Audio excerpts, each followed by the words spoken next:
Seperti diketahui, pada tanggal 18 Desember seluruh masyarakat Kabupaten Lebong akan merayakan Hari Jadi Kabupaten Lebong.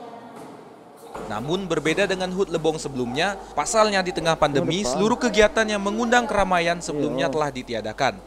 Hal itu juga berpengaruh pada perayaan HUT Kabupaten Lebong.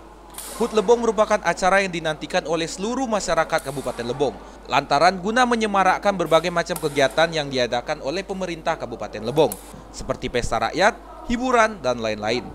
Sementara itu, tahun ini HUT Lebong akan diadakan dengan sederhana saja, yaitu digelar dengan upacara dan rapat paripurna.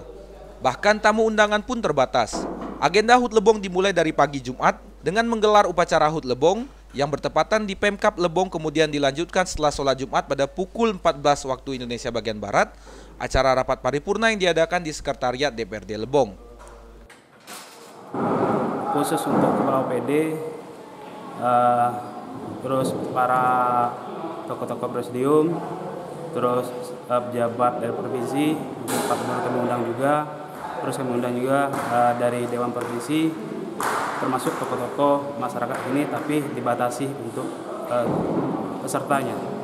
Dalam menyambut acara besok, terlihat pihak DPRD sedang sibuk mempersiapkan berbagai macam persiapan rapat seperti gedung, tempat yang akan dilaksanakannya rapat bernuansa adat Rejang, dan untuk peserta rapat sendiri besok akan menggunakan pakaian adat.